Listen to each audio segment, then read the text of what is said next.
You're listening to a podcast from the Finnish Football Show.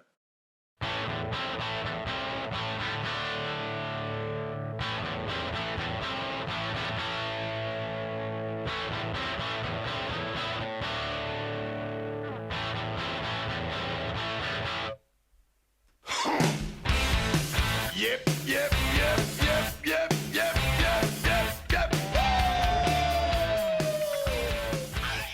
Yes, you're listening to the Finnish Football Show.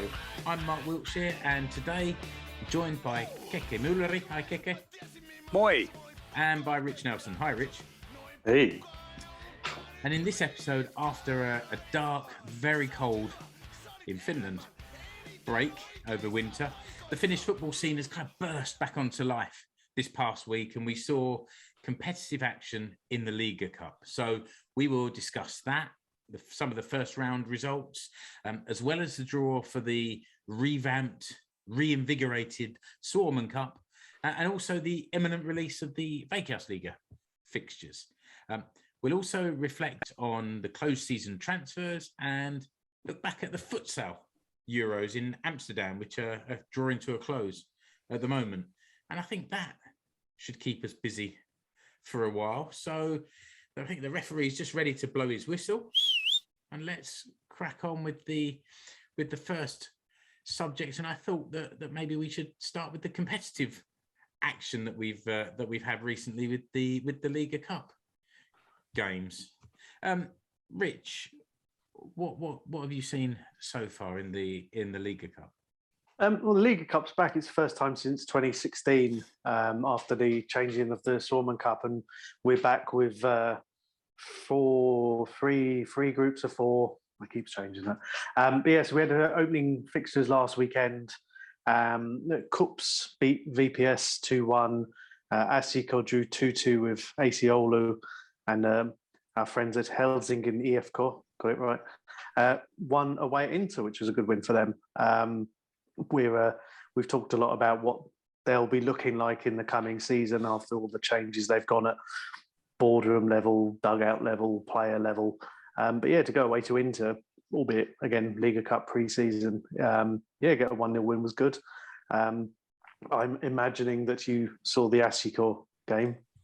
I saw some of the game. I was out seeing other podcasts when the game kicked off. So I saw you floozy. No, I saw the second half of it, and we were recording the What's on Southern Ostrobotnia show, and we did a talk about Asiko. And while I was talking about it, I was in my mind thinking, I'm missing it. So I didn't see all of it. I mean, I did see the goals, and Asiko kind of conceded one that squirmed through the keeper's arms, and another one which was a penalty. And Oulu had another absolute sitter that was put over the bar from a few yards, but then Seinäjoki managed to put it back to 2-2, like you said. I mean, we've talked about these indoor competitions before, and I remember before. So first of all, Seinäjoki have only been in it 3 times. Because before 2014 they were in lower divisions. They weren't playing in Liigacup, and then they won it in 2015. 15? Yeah. 15, and it hasn't really been played since then. So this is the first time back, and I think for a League Cup format, when there's so few teams, this kind of indoor competition is great for this. I really didn't like it when it was the Suomen Cup, because that's supposed to be the big one. And this indoor format, it's okay. At the moment, we're all watching everything on TV anyway, but it's kind of indoor football is weird.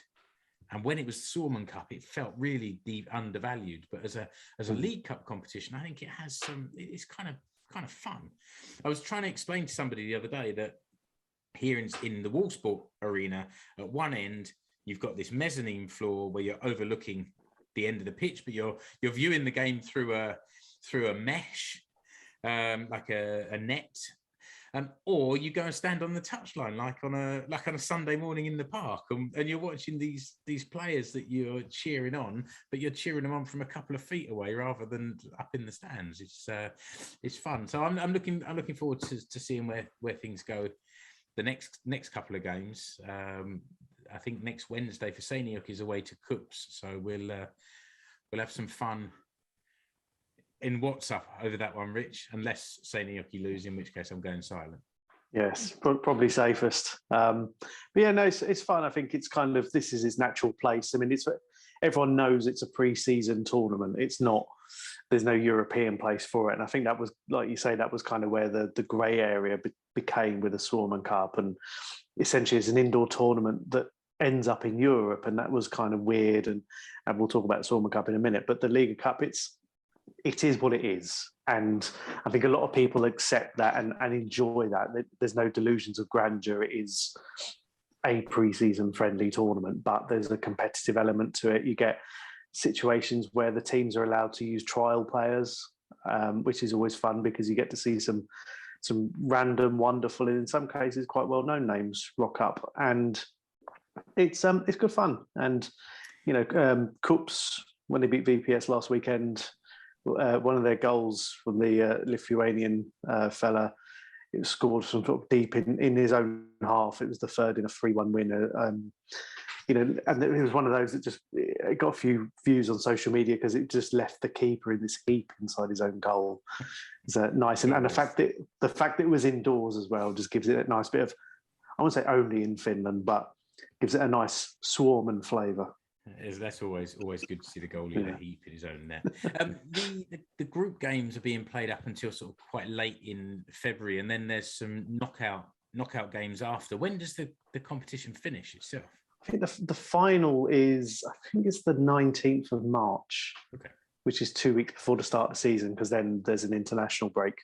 It's 19th or the 12th, because there's the Ukkonen version of this as well, which is also kicking off and ends around the same time. So, it finishes in the middle of March. Then I think that's quite international break, then the season starts. And that's quite good. I think it was maybe, the last couple of years are not any real guide, but there was one season where they played these Suomen Cup group games, and then there was like a 4 to 6 week break until the league started, and it felt really detached. This feels like you're kind of building momentum up to the start of the season.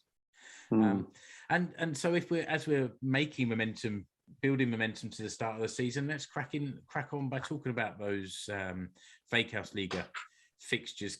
Keke, we sort of have mentioned on social media, I think, that the full fixtures come out tomorrow, but there was a little bit of teaser action from Veikkausliiga today.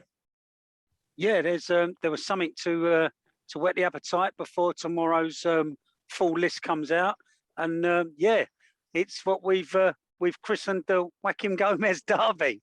It's sees your new man, or your man who's come back home, Joaquim Gomez, SG Core, face up against Helsinki, of course. So that'll be an exciting kick-off to the season. Yeah, it's true. There's a few. It's not just Joaquim either. There's a few players come in this direction, but also I was looking through the list of transfers, and there's a few former SG Core players that are heading down to Hoifcore now as well. So maybe not directly from Seinäjoki, but there's a few familiar places. So that could be fun, and I'm looking forward to it. Also hoping that fans can come, because we know the Hoifcore fans come in numbers, make some noise. It's a Saturday, 5 o'clock. There's plenty of time for them to get up there, and hopefully we'll have a bit of atmosphere, and we can get stuck into it. Show these new players what they've signed up for. Now that's what we want to see. We want to see fans back in the grounds and in their numbers, and it'll be a perfect way to kick off the season. If that can happen, that'd be great. But I'm really excited to see how that game pans out. I don't know if it's obviously, you said, Mark, a lot of these players will know each other or be familiar with the surroundings. Just wonder if it gives it that added bit of spice. And if we do get a contingent of Stad and King making their way to Seinäjoki, it should, I don't know how they're gonna feel about their former man, but yeah, we'll see what happens. I think we were very magnanimous in loaning him to them for a season. Now he's back where he belongs. Everyone saw that coming from the moment when they announced the departure of their previous manager, and I think everyone just decided that, okay, Gomez is going, Honkavara's off, everyone knows it's going to be Gomez. It was the worst kept secret in Finnish football for several weeks, I think. And it'll be interesting. I mean, again, that's probably for familiarity's sake, that's probably the most fascinating tie of the opening round. It's nice as well that after the last couple of years with COVID and stuff, and again, we're 2 months away, so we don't want to count too many chickens, but all the games are kicking off on the same day at least, which I think last year they were split over 2 or 3 weekends because of who was in Europe and playing catch up. So it's nice. You've got Hoiko hosting Honka, which is, what's they call that, the Metro Derby, I think is what it's known as. You've got Haka against Ilves, which is they're close rivals, and Cups are playing Inter, which was a title decider 2 seasons ago. So it's nice. Yeah, I noticed that as well. There are a few. I mean, they could have made it really sort of localized and had quite a few sort of spicy games, couldn't they?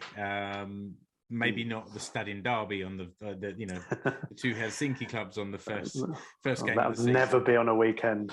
Never. Kick off at 12, curfew at 3.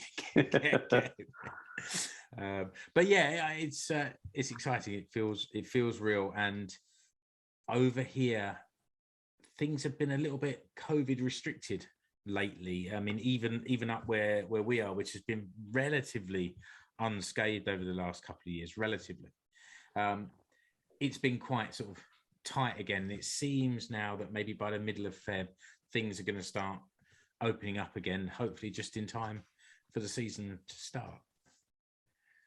And then once the season has started, then we've got this. We've sort of referred to it already. This reinvigorated Suomen Cup. So in recent years, it's become, as we said, more and more sort of marginalised and become this sort of partly. It sort of would start the autumn before, then there'd be this group stage indoors in winter, and then it would sort of finish outdoors sometime in the autumn the following year. I think we had one year where the cup lasted about 15 months from the first round to the final. So this feels better. Rich, can you give just a little bit of a précis, I suppose, of where we are at the moment? Is it starting now, or has there been some preliminary games? Yeah, it's already started. So this year there were 314 teams entered, which is the most checks notes since 2009. Okay, which nice. is a nice little thing there. Nice to see clubs of all. You got senior clubs in there from the over 35s, which makes us feel really old. So you got the over 35s in there. You've got teams are put in there. Well, clubs are putting their 3rd and 4th teams in, so they'll be maybe playing off at some point, which is always good fun. They did have to put in a round 0. So I suppose, like in the equivalent in England, would be your preliminary qualifying rounds to get to a round number. But yeah, they've already started, and they at this stage they're regionalised into, I think it's 9 different regions across the country. And so they're starting to rattle through it, and the Veikkausliiga teams join in, or certainly the ones that aren't playing in Europe this season. They all go in a little bit earlier, and it's all staggered around there, and it's nice, that we're getting games. I think there's a round. I think it's the 3rd round is the middle of April, so already sort of 10 days into the league season, you've got a round for cup games. But yeah, it progresses quite nicely, and it's an open draw pretty much. I think up until round 5, the lower division team is always going to be at home, so they get a bit of home advantage and that interest for, on paper, a bigger club coming to see them. And we've had some fun in the past watching it. I remember one year, and Atletico Malmi, who were a team I actually sponsored, it was 2014 or 15, and they got through as far as playing FC Lahti at home, and it was really good. They had a really good turnout, and Lahti won, I think 2-0, but it was a really close game. And things like that. I mean, this is what the cup's been missing, is that kind of, as they refer to it as David v Goliath. And I mean, it's often David against David 2 or David 3, or Goliath playing their own feeder club. But I did just see Ilves 4, I think, somewhere down there. Yeah. Yeah, so there's a lot of that going on, but it's fun, and for those players, the chance, they're potentially 2 or 3 games away from a trip to one of the big historic clubs, whether it's Hoik or even one of the big clubs that are kind of not doing too well at the moment, but they might be playing at Rops or Mupa or something like that, or Keke. I was going to say, as you said, Rich, like because of the new format and the whole open draw thing that you've been talking about, you said there's been a massive uptake of clubs wanting to participate, and I think that prompted Palalito to publish this new list of all these clubs and all the players and all the statistics on their website, and it was quite good fun going on there and typing in the names of all my mates over there and seeing their fantastic stats for all the regional clubs that they've turned out for. So, but I mean, it was a really good touch from the Palalito to get all those stats together and publish those on the old website. And great to see so many clubs coming back to the Suomen Cup. Do you know what I mean? It's makes it exactly what it's supposed to be, a cup competition with the possibilities of a good old fashioned giant killing in it. We'll have to wait and see, obviously, but that would be tasty. It's because you've got. Oh, sorry. No, go on. You've got and it's always one of those funny things in it. We laugh about the club names. You've got your sexy box and places and things like that. There's a team called Chicken Wings. There's the team that are Paul Simpsons. I think their crest is like Bart Simpson. I don't know if the team. Do you remember the film A Night at the Roxbury? It was Will Ferrell, maybe about 20 years ago, just before he made it big. There's a club that are called Roxbury Yiko, and their club crest is Will Ferrell from the film poster. And the big thing about that song was they ran out to the song, was it What Is Love? It's a Hadaway. And they used to run out to Hadaway's What Is Love. It was really, really quite weird. I think, Keke, you need to find some of these club crests that Rich is talking about and get them up on the Instagram. We'll have a butchers. Yeah, have a look to see what you can find. There's been a couple of like club crest or club badge sort of playoffs over on the old socials, and what was it? Espontico. They're one of my favourites with their little woodpecker there. But yeah, there's some good ones knocking about. You got Fish United. Yeah, Fish United are hosting Pato in when's that?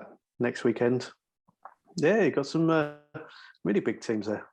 Can I just give a shout out to Senio and Sissel? That's a team that was my friend Paul has been managing for, well, probably about 15, 16 years.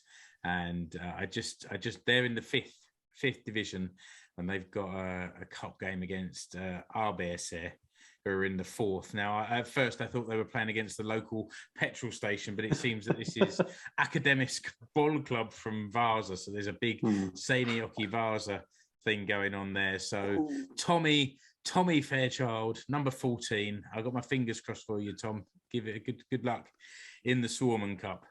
Yeah, got Chicken Wings are hosting Helsingin IFK's second team.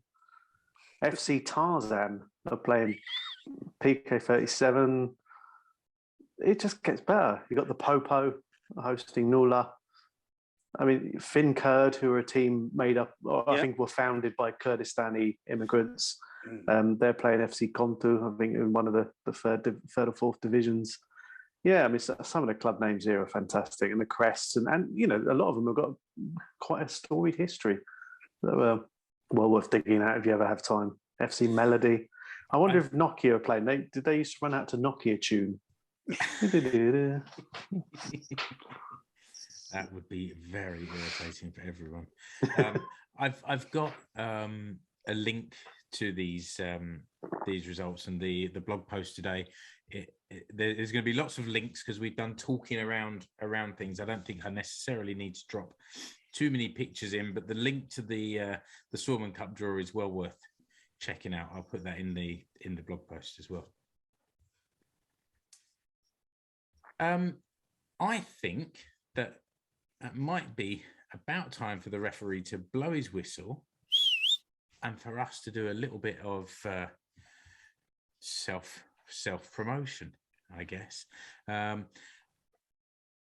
I add in the middle of the blog post there are links to our stores. You can see me modeling the new design t-shirt here with the Finnish Football Show logo going all the way through it, and a nice little 2022 there. And we've sold a few of this new 2022 gear. We sold 2 Ilves shirts, so the Ilves Massive are keeping their end of the bargain up again this year. Good on you, Jamie, and whoever else has bought one of those. Thank you very much. Jamie's wife. Maybe it is his and hers. Like Sato and I have got his and hers as well, so why not? And then there's also a link, so that's on tpublic.com, and search for Finnish Football Show. And then there's the mugs that Rich showed in the previous episode. He's got those on the store for his Don't You Want Me podcast, but that's on Redbubble. So if you go to Redbubble and search for DYWM podcast, you'll find you'll see this kind of logo, and you'll be able to buy mugs and stickers, and well, that's enough. Mugs. Yeah, well, there's 4 different types of mug, and not just the 4 types of mug that present this show. But it's yeah, we sold 2 stickers anyway. Yeah, to other people than us. One of them was me. Right. Okay. Well, yeah, I didn't mention that we'd sold 5 Ashikor shirts, because they all came to me, and I gave a few away as Christmas presents. So that doesn't really count. I'm much more impressed with Jamie and Mrs. Jamie. Rich, tell us a little bit also about the Buy Me a Coffee as well. Yeah, Buy Me a Coffee is a nice little website. We can make contributions to your favourite podcast, Finnish football podcast, and we've had some very generous donations in the last few months, and long may it continue. I don't get the emails anymore. I think they go straight to the our joint inbox. But that's still going. If you want to help us keep the lights on, and for those of us who live in the sunny UK, you can see how much more expensive it is to keep those lights on these days. It's not any better over here. Trust me. We were promised Brexit would make things cheaper. Oh yeah, lots of things have been promised. Have you been invited to any work-based events recently, Rich? I have not, because that's I quite enjoy the prospect of having a pension in 14 years' time. So I've left all my WhatsApp groups. Yeah, it's all good. Good, very good, very good. And it wouldn't be a session of groveling without mentioning the name of Farid. He hasn't done anything recently, but he got very embarrassed that we keep mentioning his name, so I'm going to keep doing it anyway. Pay us to stop this time, Farid. Exactly. Yeah, exactly. Oh, to be fair, Farid was very. He came with some good links in.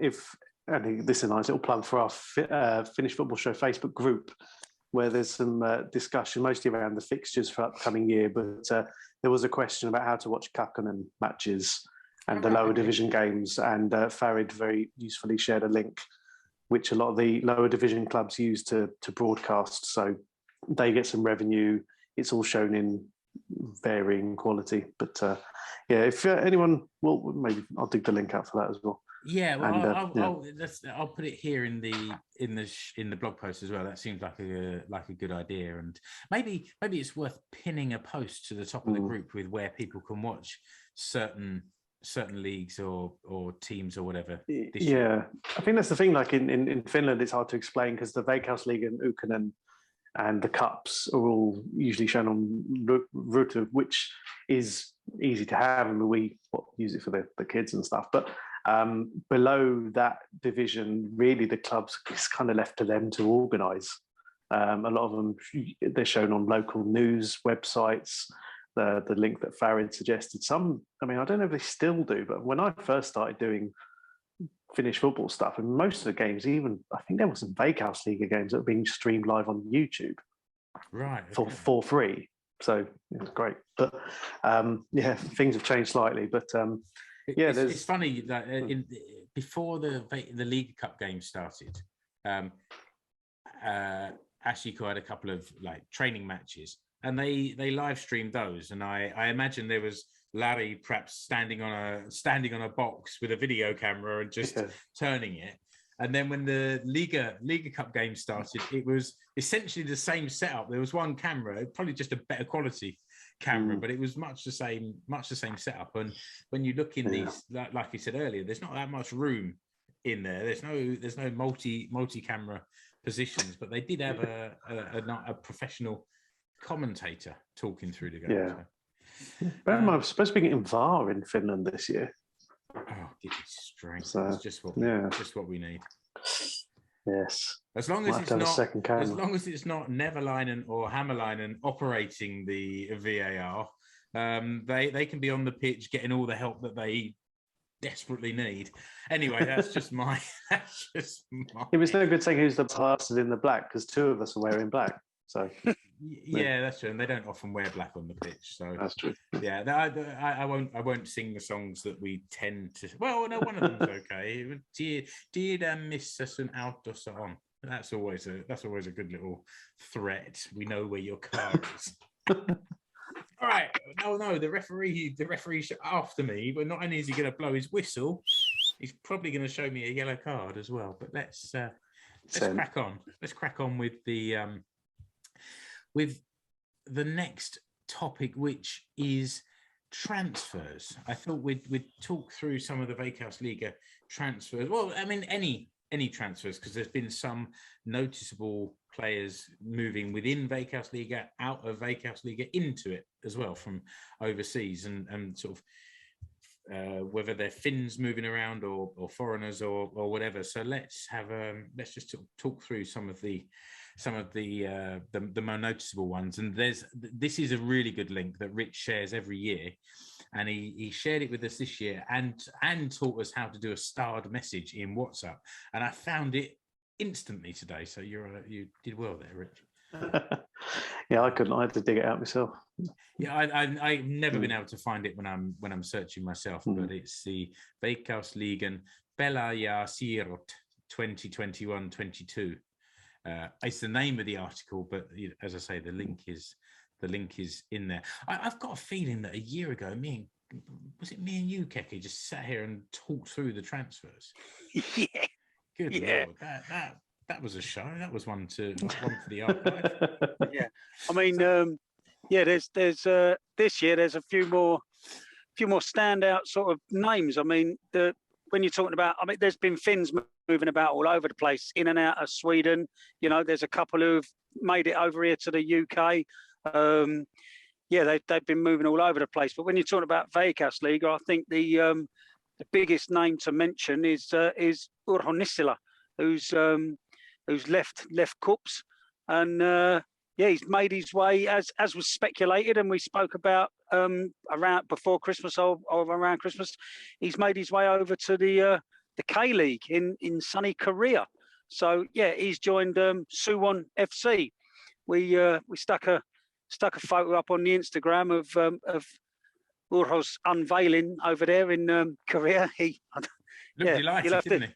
Yeah, you'll have to judge for yourself.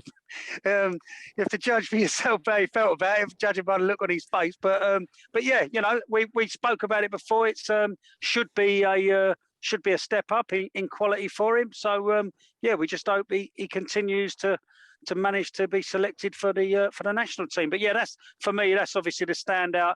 Sorry to see him go out of the Veikkausliiga, because you know that we always like to see those quality players in the home league. But yeah, good on him for going to try himself in not only a possibly more competitive league, but a brand new culture as well. Well, Rich, maybe we should do that first. Focus on some of the Hulkajat that have moved around, and then maybe look at some of the Veikkausliiga teams.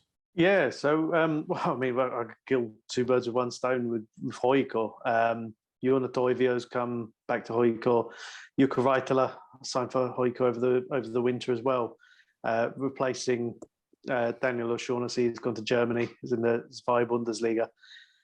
Tim Sparv, who we talked about on our sort of live show, who retired from all football just before Christmas and left us all a bit of a tear in our eye. It was bit of a sad one, wasn't it? But yeah, I mean, I suppose one of the more interesting ones was Saku Eriksson, who we've talked about a lot over the last sort of 9 or 10 months, who was at Mjällby in Sweden, had a blinding sort of second half of the season there. I think he kept, was it 9 or 10 clean sheets in a row for club and country. He got his first Huuhkajat cap. He signed, because we speculate, his agent told me to talk about it. He was out of contract at the end of December. And he signed on a free for Dundee United. Mm. So a nice move for him. I think he'd be, I say he's not expecting to go in as number one, but I think challenging their goalkeeper and joins Ilmari Niskanen, who moved there in the summer. So it's nice. There's very much a kind of Scottish contingent, or a Finnish contingent in Scotland anyway, with those, and sort of going the other way. You got Eetu Virtanen, who went from Ilves to St Johnstone in the summer. He's already gone out on loan to Linfield in Northern Ireland. I don't think that transfer's worked out particularly well for him after what seemed like a sort of, was it 5 or 6 week wait? Yeah, waiting for a work permit as the rules were being tightened. So it's a shame that didn't work out for him, but hopefully he'll go to Linfield and get some minutes anyway. So nice. Yeah, exactly that. He needs game time. You know, we'll wait and see if he manages to set the world on fire over there in Northern Ireland and prompt St Johnstone to sort of bring him back and give him some game time. But yeah, that's what he needs. It's no good for him to be sitting on the bench. But yeah, as you say, Saku joined Dundee United. He's been on the bench the last few games, and I mean they're number one. Sigrist, I think his name is. He's not a bad keeper, but Saku will obviously be pushing him, trying to claim that number one jersey. And yeah, Dundee United, decent enough club there in Scotland. So good luck to Saku. One more bit of news that's come out the last couple of days is Marcus Forss has gone on loan from Brentford in the Premier League down to the Championship, and he's joined Hull City for the remainder of the season. He was getting another one who was getting sort of limited game time at Brentford. Made a number of sub appearances, but yeah, they like to stick with their front man, even Tony and the other guy, Mbueno, is it? Mm-hmm. Marcus has gone out in the search for game time, I suppose, and another only positive, I think. Good move for him down to the Championship. Hopefully, see him banging a few goals, Rich. Well, one thing that's kind of a trend that's been coming out over the last year or just over is the number of young Finns going to Italy. Friend of the show, Ari Virtanen, wrote a long piece in Helsingin Sanomat in the last couple of days talking about the phenomenon about it. And I mean, one of the players who's gone there, Daniel Armstrong, son of TV pundit legend and title-winning coach Keke Armstrong, he has signed for Atalanta. He's only 16 at the moment, so we'll see how that goes. But yeah, I think it's 14 Finnish players have moved to Italy in the last, I think it's 15 months. Some of them are doing, it's crazy. Like, some of them are doing really well. We talked about, I'm not sure it came up, Nicholas Puhtia, which I've probably completely butchered that. He made his Serie A debut for Bologna a couple of weeks ago and has joined a very short list of Finns who've played in Serie A. And being very highly rated. And I think there's Ari looked into kind of why Finland is being scouted by Italian clubs. And I think there's a lot of talk around, obviously, now that parts of Britain are kind of a lot harder to go to, especially if you're underage. And there's different things about sort of what they're looking for. And it's interesting, the names that you're seeing. We've already had the kind of established players like Joran and Mayenpa, Scrab, places like that. But these it really is where the young players are off to these days, these hip young things. Yeah, I mean, there was another guy, Otto Kemppainen, he's signed for Hellas Verona.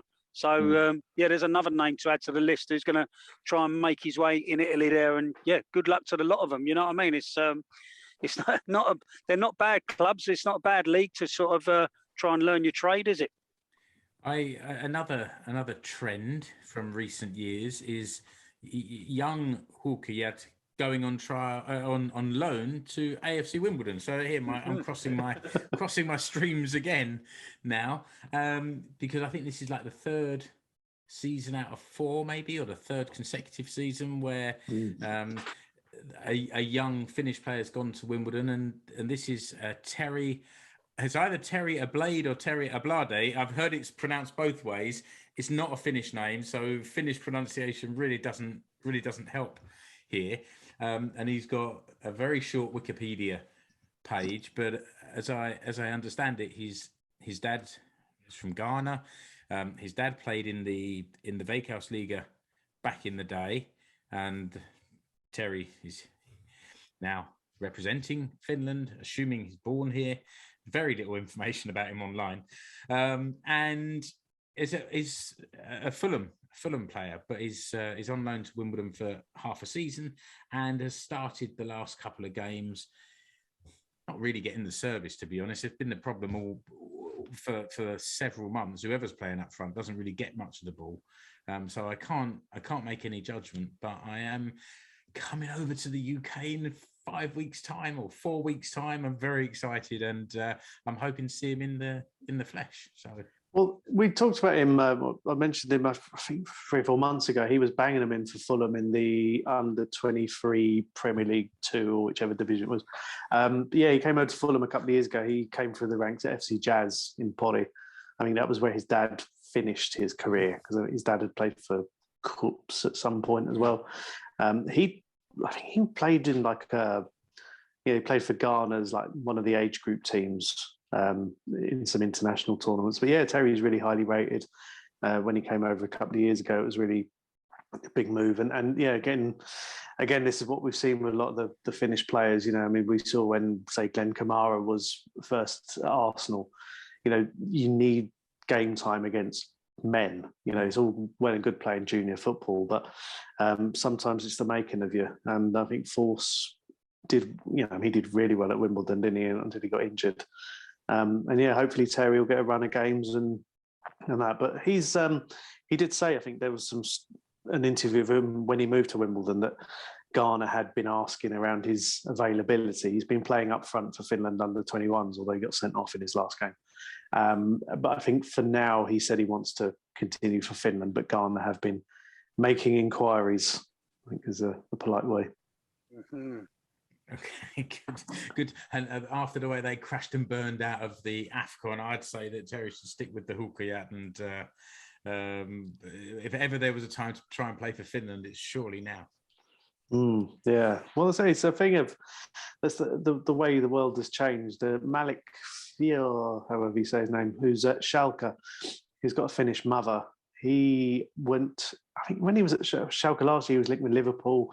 This window, he was linked with Milan, and there's still talk. He was named in a Germany squad, or like a training squad, quite recently. But so I think his dad is Senegalese. He's grown up in Germany with a Finnish mother. So, but it's got some great choices to make there. Yeah, but Riva Canerve has kind of said they've been talking and trying to get him sort of involved, which would be a big coup. But so far he's represented Germany, but he's allowed to switch still, so he's still eligible for Finland. So if that happens, that would be a nice little move as well. Well, that's kind of gone, that's died down a little bit. But now with Toivio and Aruyuru retiring in the last few months from international football anyway, then they'll be looking for some new blood.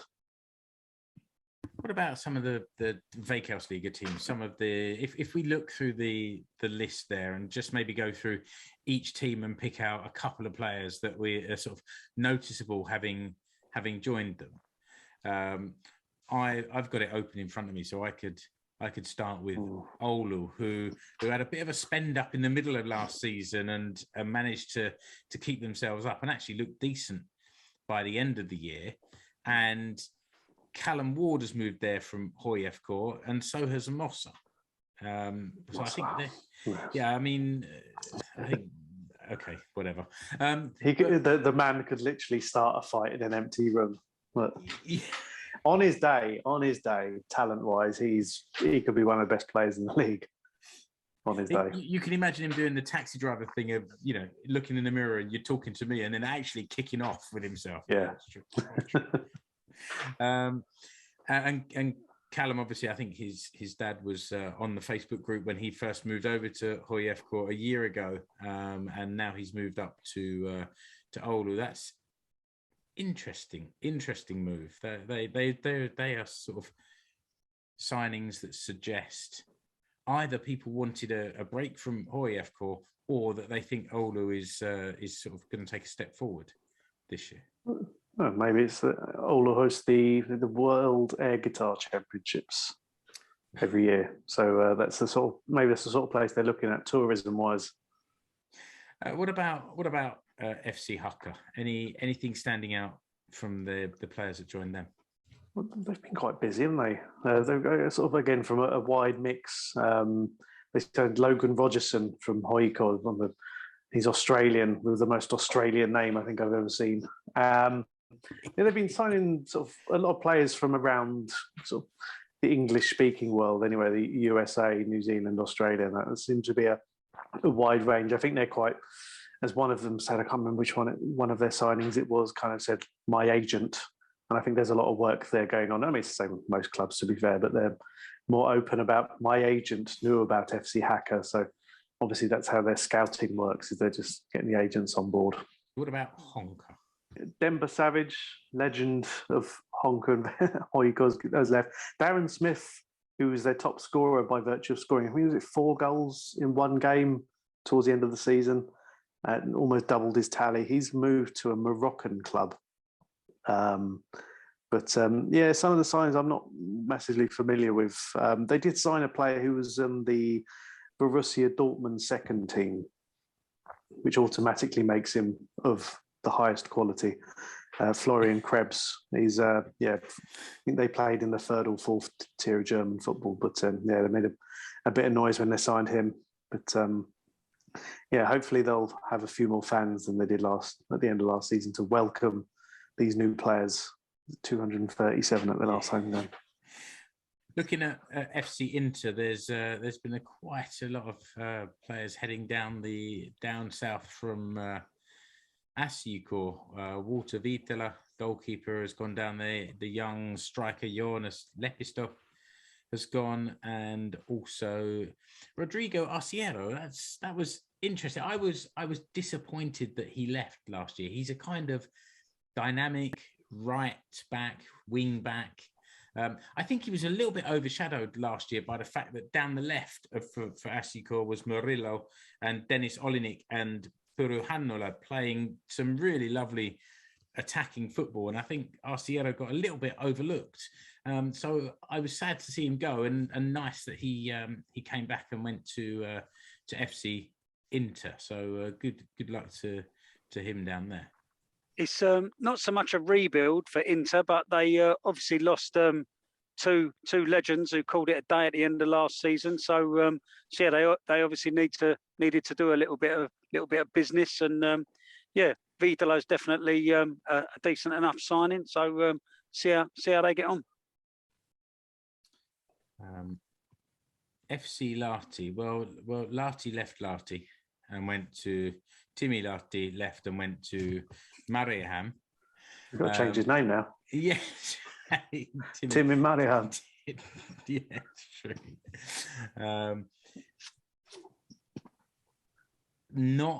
There's not. What about Arttu Heinonen from Kups, Rich, moving down to Lahti? Again, it's a solid signing. I mean, it's almost that traditional kind of moving at the end of a contract between a Finnish club. It's again not going to. I mean, he'll play for Lahti, but I think it's fairly standard moving between one club and the other. I don't think there's a lot of Lahti. Again, we've jested about the dictionary definition of mid-table mediocrity, and who knows? Some of these players might turn out to be really good, but they've signed. Maybe. What about HoYFK? Oh, blimey, they've been busy, haven't they? They have been busy. It seemed in the beginning that there was a bit of a sort of a draining of some of their better players from last year, but they seem to have then been been active in sort of replacing them. Maximus Tainio's moved there from Haka, Obed Malolo from Oulu. He came through at Seinäjoki, and his brother is still at Seinäjoki. He went off to Rops and then Oulu, and now down to HJK. They announced Sergei Eremenko as well this week, didn't they? Yes, as well. That's true. Yeah. But See how that one turns out. Well, yeah, I mean, he did fairly well at Oulu last season on loan. And yeah, it's a strange one again. He's one of those, I mean, he came through at Yarrow at, I think he was 15 when he made his debut, and went off to Latvia and changed his nationality to Russian, and then was kind of back in Finland with his tail between his legs. His brother's still floating around somewhere. Roman apparently turned down a contract at HJK in the summer because he didn't want to play on artificial turf, which rules out probably half the clubs in Finland for where he's going to go next. But, and if he finds a team that plays on grass, is he only going to play home games because he won't go and play away on plastic? Exactly, yeah. But I mean, it's interesting. I mean, they signed this Dan Klinkenberg from Mjällby, who scored their goal against Inter at the weekend as a Dutch defender, obviously. And they've it's interesting. Yeah, they've made some replacements. They've taken players from other sort of local clubs again. It'd be interesting to see how they go. Their manager, they kind of trumpeted that he was on the same UEFA coaching course as Nuno Espirito Santo, who almost did the Lord's work and take Spurs down, but he unfortunately they got wise to it beforehand. But they realised what he was up to. Yeah, he was doing really well there, Agent Nuno. But so their coach is Portuguese and was on the same course as him. Therefore, he must be good. Yeah. What about HJK? We mentioned earlier Raitala and Toivio moving there. They also stole our Murillo. They lost their own Murillo, and so they took one from. They must have loads of shirts already printed up with Murillo that they want to sell. So they had to find. Is this the way to? Yeah, to sell Murillo. I mean, it's the going out. Well, obviously Toivio and Raitala are massive, like signing, but it's the a couple of the outgoings are the ones that sort of prick the ears up. I mean, Hugo Keto has gone to try his luck in Norway. He was at Arsenal as a young lad when he reached had a solid enough at HJK, and he's gone to Norway, Sandefjord, to give it a go there.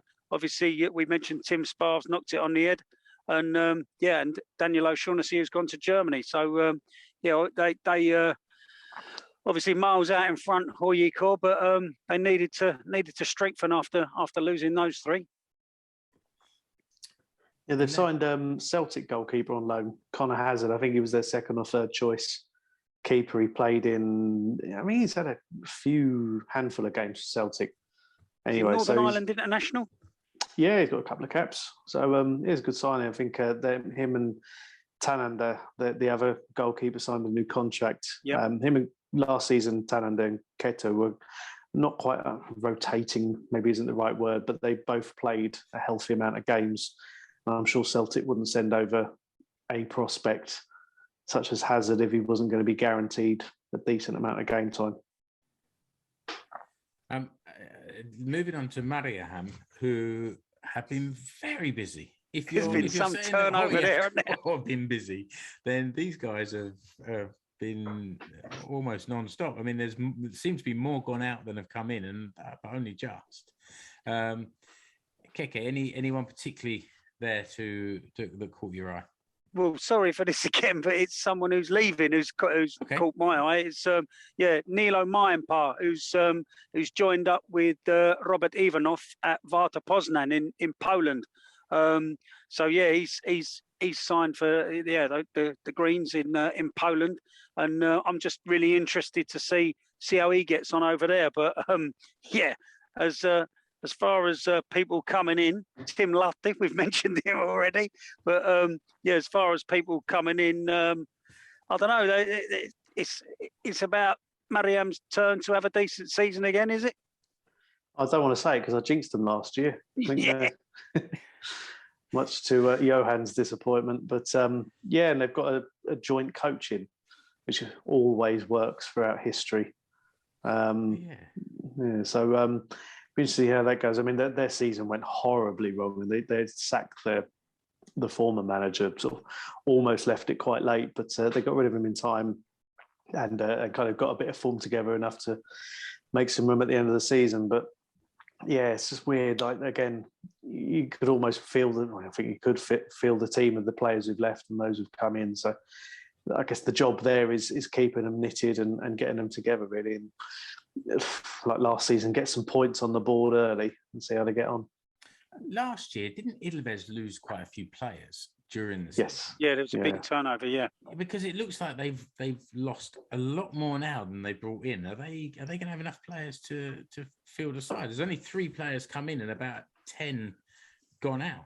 They have a healthy youth system, to be fair. They do get a lot of churn from the young players coming through, and they've signed Petteri Pennanen, the former Cups captain when they won the title. So it's I mean, in terms of experience and quality, he's a great player to have there. And yeah, the rest, I mean, the rest of the players, he's got a mix of who's left, but I think Pennanen's a big signing for them to kind of get some experience, because they lost some of their better young players last year or over the last sort of 18 months, and then they lost Philip Aspergren, who was again that kind of solid experienced player halfway through the season. So to get someone in there, it's kind of where things are. And when they lost the coach as well, that was a shock until you kind of look behind the scenes there. So there's there's still a lot of work to be done there, and I don't know how far their new stadium's coming along as well, but yeah, it's still a lot of time of change at Ilves. And I guess we should stay with you, Rich, because next it's Cups. How are you feeling for this season? I think again, Cups are going to be in the top 3. I don't see too much difference. I mean, Nisila is a big loss, absolute quality, but they brought in Sebastian Dahlstrom from Hoiko, who's a solid, very good sort of top end of the Veikkausliiga player. They signed Fabio Schneider from Union Berlin. It's one of these weird, you play a team in Europe and you start signing their players. It's he's come from there. And yeah, I mean, again, there's no kind of standout names there. They haven't gone out and signed Freddie Adu again or something stupid like that. But it's a solid setup there. And yeah, I mean, it'd be interesting. You kind of think they could do with someone a little bit to replace Nisila. It's hard to know exactly. I mean, that quality, he's going to be a big loss, and you hope they don't feel it, because when he came back at the latter end of the title winning season, he made a big difference. So it's a shame to see him gone again. Talking of busy clubs, because when you said about Hoiefko, and then we looked at Mariehamn, and I was thinking, Seinäjoki's been quite busy as well. And wow. I can't keep up with it. I mean, there have been players that have come from Hoiefko that Joaquin obviously knows. There's been a few South American signings, a couple of Chilean signings, and Spanish signing, and then there's been some picking up a couple of young boys from ROPS who I assume this season anyway will probably play more in the academy, but they're showing here as as transfers in. What's noticeable, I guess, Mate Radetzky's come back to Seinäjoki for the 3rd time. Let's hope three's a charm. Jake Dunwoody, kind of Northern Ireland under 21 international who started at Man City, been at Stoke, and last season at Hoiefko. Serge Atakai, who fell out with Honsu last year, and was sort of bombed out of the squad, has come back in, and I'm excited. I was disappointed he dropped out last year, and I'm looking forward to seeing him get back in. It's interesting when you see some of the players that have gone, and you think, how will we cope without them? And then, your own player comes back and you think, oh yeah, there's him. He did well on loan last year at TPS when they had their little resurgence when Kasper Hammerleiden came back to the club at Keke. I think there were some issues, again with the coach, and he's too good to play at that level and all that, But yeah, it's nice to see, because again, he was another very much like Eremenko. I think they're in the same age group at Yarrow, and they came through around the same time. And I think at one point he might still be the youngest Veikkausliiga goal scorer at 15 or a young 16 before he went off to Rangers. So there's huge potential there if he can get some minutes and get a sort of decent, solid place in the squad. He's do a lot of damage still. And we've got this Jose Pablo Monreal up front, who scored a couple of goals recently. And most recent signing, Diego Rojas, who is an old sort of school football friend of Monreal. He's come over from Chile as well, and he has a cracking YouTube video. That's all I can say. Showing his tricks. I know you should never buy a player on that, and I'm sure that the club haven't bought a player based on just that, but that's all I've got to go on, and he looks interesting. So let's see where that leads us to. And what about VPS? Anyone got anything to say about VPS? I get told off for being reported for hate speech if I say anything critical about them, but it's nice to have them back. Got a new stadium, newish stadium, and three quarters of a new stadium. Well, yeah, they've still got the old stand, don't they? But the way they came up last year was really one of those kind of just sliding up behind. No one was noticing. Off the radar. Yeah, like Rops were leading for ages, then TPS, and then they hit a rough spell, and then at the end, right as you get to the final game, Barca. Here we go. So it's good to have them back, big club. Nice to have that kind of give your guys a bit more of a local rivalry as well. I agree. I agree with that. I think if you've got a local rival like that, you want to have that sporting rivalry, but you want them there the next year. Like I want my team to come. I want my team to come first. I want them to come 11th, but I don't want them to go down. I want to play them again next year. That's football, isn't it? That's football rivalry. I don't hate anyone that's at VPS, but I don't want them to win. That's just what we do, isn't it? And if there's any VPS fans still listening, then come back. Let us know how you feel about this shit. Keke. Just before we go off transfers, I just wanted to mention a couple of the Helmarit ladies have been on the move as well. We've had who have we had? We've had Evelina Summanen has joined up with Tini Korpala at Spurs ladies. Linda Salstrom has gone from HJK. She's gone back to Sweden with Vitsja for a second spell. So she didn't quite make it there on time. I think she contracted COVID, had to isolate in Finland on the day that she was due to join a new team in Sweden. But she's there now. And Adelina Engman has joined Hammarby in Stockholm there. So a few of the Helmarit on the move as well. Yeah, very good. Well done, Keke. Thanks for that. I see Emma Koivisto, our friend of the show, has hit a goal-scoring purple patch in the last few games, has she? She has, yeah. She's I think it's 2-2 or possibly 3-3. She's had it on a bit of a run. Unfortunately, both of those games where she scored have ended in a defeat for Brighton and Hove Albion. But there's a tasty one coming up the weekend where we could get to see three of the Helmarit on the pitch at the same time as Emma's Brighton team travel to Barnet to take on Spurs ladies. So should be an interesting one. And one more. There, Keke? Are you going? Yeah, I'm going along. Yeah, I've got some tickets. So if any of the listeners are going to be there at the Hive, I'll be the chap with the two kids and the Finnish flag. So come and give us a shout. Say hello. Oh, him. Yeah, that guy. Yeah. Oh no, not him again. But the other one I just wanted to mention, another friend of the show, Rob Taylor. He's there's a few rumours spinning around that he could be leaving Norway and he could be off to MLS with David Beckham's Inter Miami. Rumours at this stage, but we'll see how that one plays out. The local press are reporting that as virtually done. As done. Him and the ex-Spurs player Yedlin He used to play fullback. Him and I think they're sort of virtually signed. So interesting to see Taylor there. He's under the wonderful inspired managership of Philip Neville. Yeah. Actually, Rich, you say that Nico Boxall has gone to San Diego Loyal over in the States, and I don't know numbers, but I understand that's a decent step up from Veikkausliiga. Probably. Probably. All right, we did all right there with the transfer updates. If anyone wants to reach out to us and let us know what we got right or wrong, feel Mostly free. wrong. All opinions welcome. Anyone we've missed? Yeah.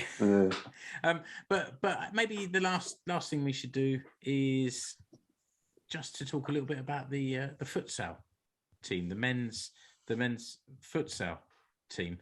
I didn't see much of this. I did see one of the games, and I saw the end of another game. So, Keke, do you want to give a little bit of a introduction to what's been going on? Yeah, I mean, the Futsal Euros, Finland's first foray into the competition, and they managed to get through into the knockout phase. I mean, it was it's been a couple of it's a crazy game to watch. Played at sort of breakneck speed and all the sort of street football tricks and flicks that you expect to see, but. It was a couple of cracking games, and the standout moment was the goal from the Finland goalkeeper. That was what really sort of stood out for me. Who was that against? That was against Slovenia, wasn't it? And that was the winner. Yeah. So Slovenia sort of on the attack. Goalie makes a save, looks up quick as a flash, and sort of lashes it right into the opposition's net for the winning goal. Pulled out his 5-iron, didn't he, and faded it around. The defender was running in and half and got nowhere near it.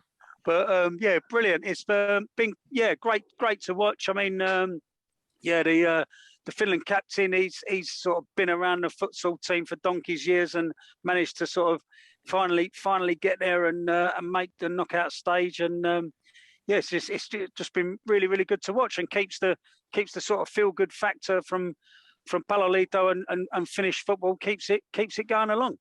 Maybe if there's something, obviously this is a big competition, there won't be another one just around the corner, but maybe we should keep an eye on the futsal team, and when there is something significant coming up, then see if we can find someone who actually knows what they're talking about to come on and tell us about it. Well, the thing is, I interviewed Pano Autio, the captain, in 2015 for Escape to Suomi, and he and the coach Mikko Martic, and it was one of these where the captain and the coach, they always have this philosophy, and they always talk about a project, and our aim is to get to a major tournament. And of course, in 2015, he said, they only went and did it, and. Yeah, and this is the thing. And looking back, who's laughing now, eh? Well, exactly. Yeah, and looking back at what he said and the way he said it, this was a really long-term thing, because Finland never got to a futsal tournament before. I mean, I'd argue that futsal in Finland is probably a higher profile than definitely in the UK. The teams are run, nationally. It's televised, some of the games anyway, But the fact that they've gone to this tournament, they've done well, they got out of the group stage, and to lose to Portugal in the quarterfinal the other night it's a sad event. But I mean, they really did go out with their heads up as the thing goes. But and both Autio has now retired from international futsal, and the coach is Croatian. It's kind of his work here is done, and then it's now left for the next generation to come and see. But yeah, futsal, I've seen bits of it, and I watched obviously the parts of the Finland games, and I mean, it's a really exciting watch, and you can see it's if you get a bit of enthusiasm for it, it's quick, and I mean, and one of the things I enjoy about it, and probably not for the right reasons, is when you watch sometimes on the disciplinary side of it. Some of the tackles and the challenges and the handbags in Finnish futsal are pretty spectacular. So when I go through and I always read about the latest suspensions and disciplinary findings because they're always quite entertaining. And the futsal are normally the best ones because they're normally like kung fu kicks and all sorts of mass brawls and things like that. So I do tweet about some of the better ones. But yeah, I mean, futsal, it's something that, really, you can get into it. And as we talked about before, Mossa Yagubi, he played futsal. I don't know if he still does, but during the winter, he normally turns out in the futsal league as well. So it's an interesting crossover. It's a good one for fans of ice hockey to get into football, isn't it? Because it's just as quick, and you have the punch ups as well. Yeah. I think that just about wraps up this episode. We didn't have Sipuli this week. We didn't have following this time, but we'll get back to the regular features unless someone comes up with a new feature. Maybe that we've been doing those for a while now. Do we need new features? Maybe we do. Let's put our thinking caps on. Let's put it in the Facebook group, which you can find out. Yeah, listener, come back to us and let us know if you've got an idea for a feature, or if there's something you've been thinking about that may be interesting to others that we can string out into a feature. That's always a good idea. But I'd just like to say thanks to my co-hosts for joining me. Rich, goodbye. Hey. Keke, goodbye. Kiddos, I'm off to eat the last bit of my Christmas gingerbread now.